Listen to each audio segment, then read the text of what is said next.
Bob and Kim have 3 children. 2 have been diagnosed with 2 forms of attention disorder. Blake, the older of the 2 boys, shares his understanding of his disorder, how he compensates in the classroom for his disorder, and discusses the effects of medication on his disorder.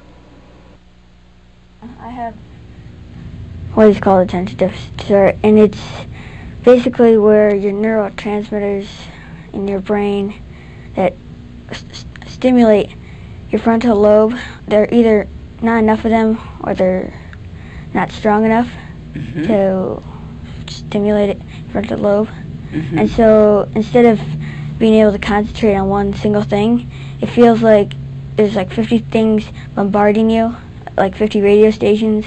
You're only supposed to listen to one. Oh my gosh. So. But you hear all 50. Yeah. You hear all 50 at one time.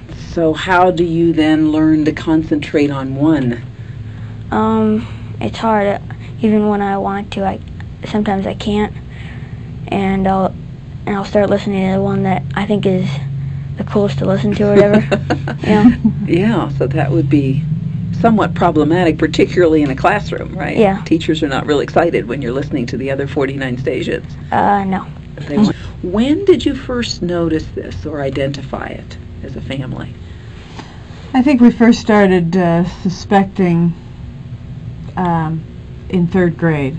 The teacher alerted us in 3rd grade. He's now going to be a freshman in high school.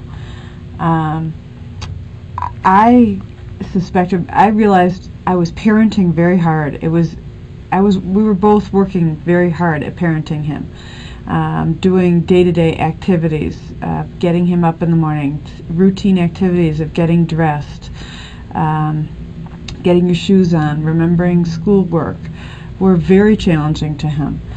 Just studying. I mean, studying was an effort where one of us would have to sit with him, literally sit next to him for the whole evening while he studied, to keep his attention to the work as opposed to getting distracted. So this you started noticing, you said around 3rd grade, so maybe when you were 8? When he was 8, the expectations in 3rd grade got higher than his ability to compensate. And that's probably one of the key things you find in attention deficit, is that most of these kids are very bright kids. And the reason it may not appear to be problematic until later is because they are bright and they learn to compensate and they figure it out.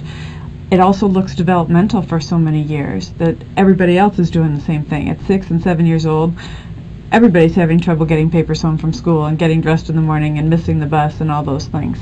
But at some point, other kids are able to do it, and your child is still struggling.